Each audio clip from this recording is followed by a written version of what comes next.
Hopefully I don't delete it this time. Alrighty.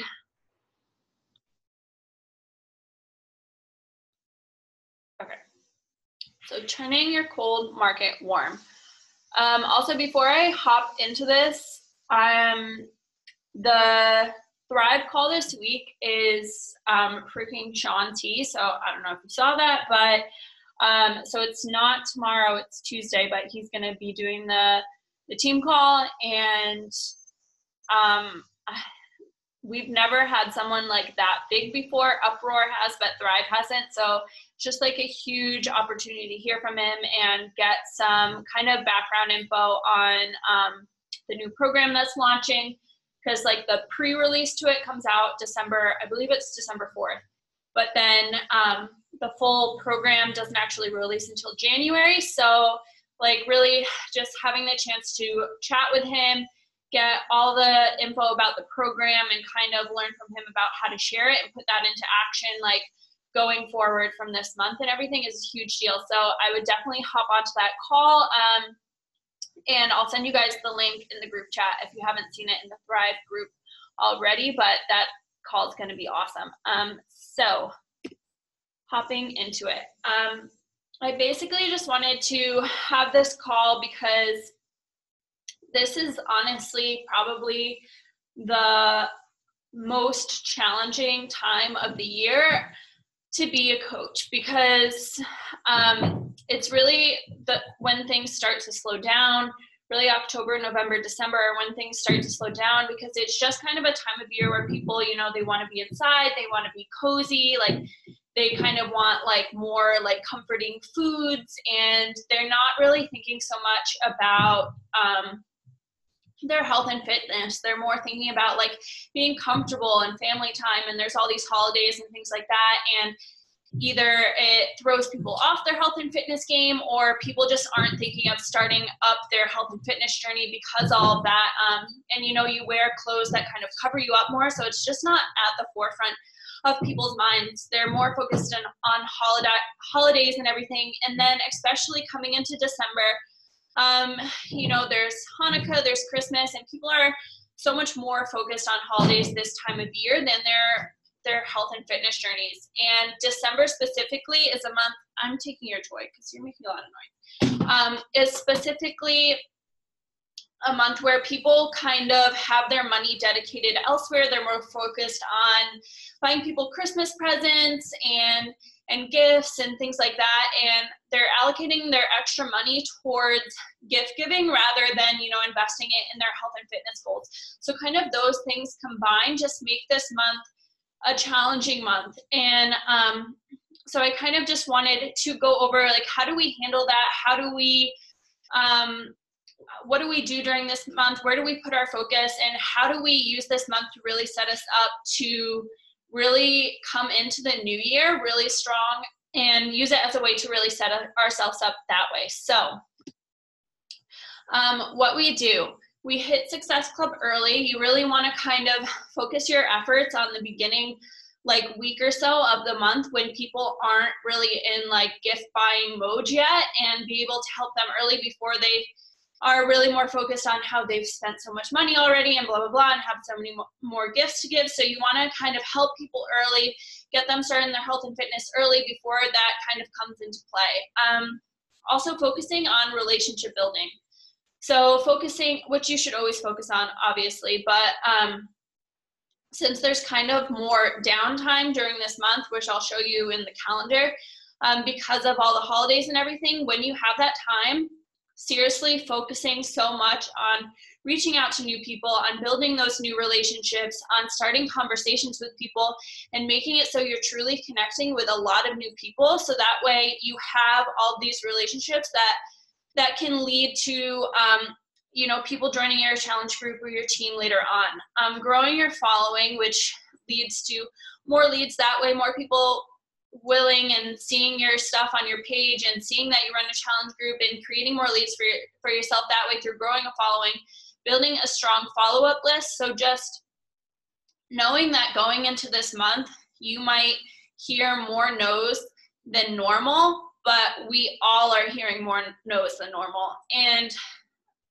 Not saying that you're not going to sign anyone up. I still hit Success Club last December, and I remember newer coaches still hit like Success Club 20 and stuff. So it is possible, but just knowing that it's going to take a little bit more effort on your end because of the climate that we're in, because of the focus that people have this time of year, and really kind of being strategic about it that way and setting ourselves up for the new year. So this was the calendar from last week's call, but I wanted to put it in again just to kind of go over how this can really set us up. So we talked about hitting Success Club early in the month. So that is specifically why I set my new online boot camp to start early in the month, as well as a coaching info session to start early in the month before the first week is even over, because then before people are really in like the gift giving mode and really focused on Christmas yet, I'm having them focus on their health and fitness goals before like they get into that mindset, because once they're there, it's really hard to convince people to want to spend that extra money when they're already thinking of spending so much extra on presents and everything. So you want to make sure that you set that up early for yourself and like plan your month strategically that way. So that way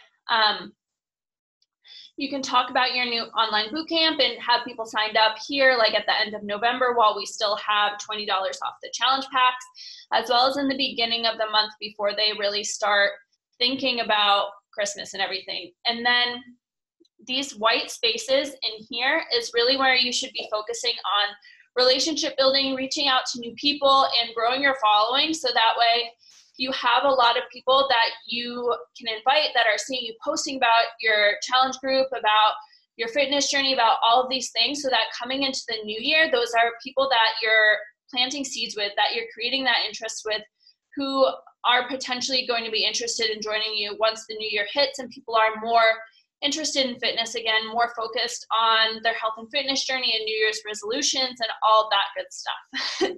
So then as well, at the end of the month, my second coaching info session, usually I run them every other week, but instead of doing that, I planned it after Christmas, because then people have holiday money. They're kind of switching back into a different mindset, so that way they're more focused on things other than the holidays, you know. So switching it that way, so that way I'm not trying to compete with where people's focus is on this time of year, and the fact that they're like spending the week with family or going to visit people and things like that, and catching them when things start to slow down for them instead.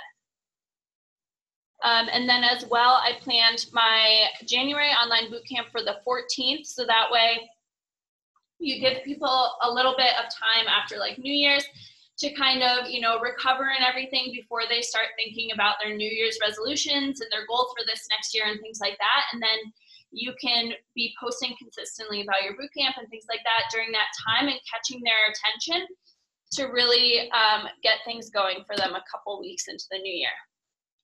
So this is going to be a bit of review, but growing your following. So searching through hashtags and things like what interests you, what do you do for a job, what are your hobbies, what do people see on your feed, and what do you talk about or value a lot. So really trying to gear away from fitness things a lot of the time. I mean, obviously, if you're posting something that's specifically like workout related, you can do a couple of fitness hashtags, but really trying to find your niche and people who are like you, so that way you get people who have similar challenges to you, who relate to you in some way, and then it just makes it easier to build those relationships with them, to create friendships, to view it more as like you're helping people and you're creating friendships, basically, not necessarily a following, and truly connecting with people and connecting with people that you want to connect with.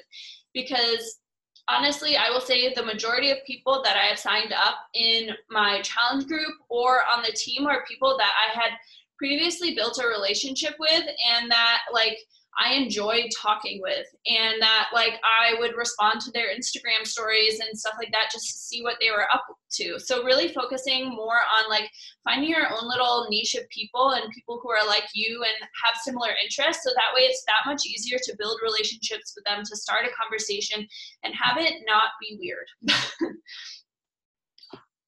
Okay, so then ways to go about it. So obviously posting daily, one time a day on your page, using your Instagram stories, and to kind of grow your reach as well. You can tag locations on Instagram stories.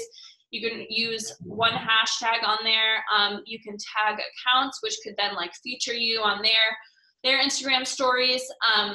And you can shrink, like when you tag a location, you can shrink it until it's not even visible anymore. So people can look at your story and they don't even realize that you tagged a location or anything. And then that way it just creates like less clutter for your Instagram story picture, but allows you to still have that reach. And going live, which can literally be about anything. I literally did a live about me dyeing my hair the other week. I did a live of me like unboxing a delivery of clothes that I ordered. So you can do anything. You could do a live of you like making your shake in the morning and like what you like to put into it. You could do a live stream of your workout if you wanted to do that. You like cooking dinner or like whatever interests you. But when you go live, your followers are going to wind up seeing more of the posts that you're posting on your page. It like pushes your posts up in the algorithm, as well as they'll see more of your stories, because when you go live, you, if you look at like your Instagram feed, the live videos show up first when you look at Instagram stories. So whoever's looking at their feed, they'll see your stories and your live first show up on their page. So that way you're getting more views that way and connecting with more people and have more people to reach out to. Okay, if this will go, I think that's the right one. Lord. Okay, setting yourself up for the new year. So I know I went over how like this is kind of a challenging part of the year, but that doesn't mean like we should just throw like invites to the wind and like forget about them and not bother. So you want to make sure you're inviting like normal, because you want to have people think of you as like their go-to person. You want them to think of you when they think of health and fitness, when they think of someone who can help support them in their goals, because once they hit that point in the new year, when they're ready to take that step for themselves, if they aren't ready now, you're going to be the person that they think of. Your boot camp is going to be the thing that they think of. So you want to be planting those seeds still and reaching out to people and inviting and building that follow-up list really strong. So that way, when you come to January, you come to February, like your business is just going to take off so fast, because you have all these people who have you in the back of their mind and are thinking of you as that go-to person for their health and fitness journey. So making sure you're inviting like normal, but also not getting discouraged, remembering the climate we're in, and realizing that you're probably going to have more no's than normal, but that you're building that follow-up list for future success. And then staying consistent with your workouts and posts as always, and focusing really on planting those seeds.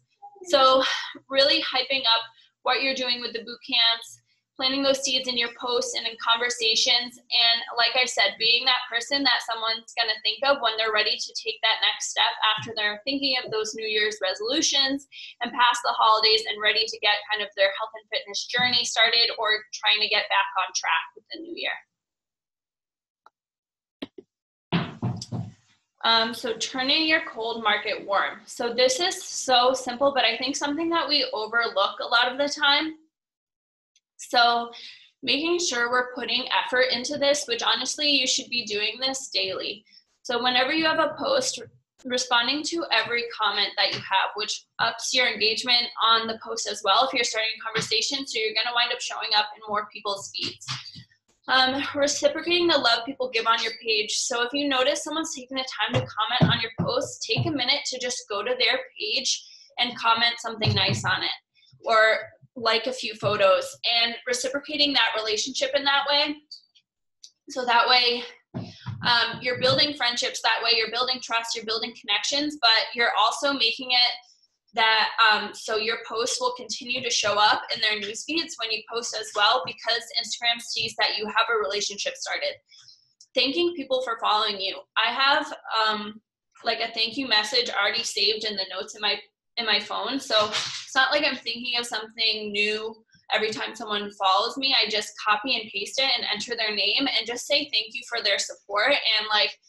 And if I look at their page and like I see something that we have in common, like I might ask them a question or comment on something, or like tell them they have a beautiful page. But just like reaching out to people and just saying thank you for connecting and for appreciating what you have to put out there can make such a difference, and you're just starting that relationship in such a nice way. Starting new conversations and complimenting. So that's why the hashtags and searching for people that have similar interests is so important, because then you find pages that you resonate with, you find people that you actually want to connect with and that you could see yourself being friends with, and then starting new conversations isn't awkward. Oh, my dog. Sorry. Give me that. He's throwing a tantrum. And then responding to Instagram stories. So just taking a few minutes of your day to go through like your, the people you follow, their Instagram stories that pop up, or if you go to someone's page and they have some stories, just looking through them quick and sending them a message and responding to one, because then your posts are going to be favored in the Instagram algorithm again, and they will see them more in their feed, but also you're starting that relationship in a more positive way. And sending thank you messages, not just for following you, but for posts as well. So if you see that someone comments on your posts a lot, or likes your pictures a lot, or commented on a post that was maybe more vulnerable, just reaching out to them and saying thank you for their support and that you really appreciate it. And little things like that can go such a long way. And I can't tell you how many times I receive responses of people that are like, oh my gosh, like that's so nice to hear. And people really appreciate just those small little gestures like that more than you think they would. But then above all, remembering that this is a relationship business. So as frustrating as a month like December can be, and as much as it really kind of flips upside down like our schedule of things and how we approach the business, like knowing that we need to be flexible, because that's what being an entrepreneur is, and that there are seasons of when it gets a little slow and seasons where like things pick up a lot more. Like just keeping it in perspective and focusing on building relationships this month, and really using that to your advantage to see how much that can really help your business grow when you truly connect with people, and how you can really leverage those friendships and everything that you make to have people be more open to listening to you, to getting more information from you about your boot camp, about what you do for a living, because you've built that trust, and how that will truly feed into how your business does in January and February, and truly allow you to build that momentum for yourself so your business can take off when our business is the most busy. So that is all I have. If I can stop sharing. Okay, I don't know if you guys have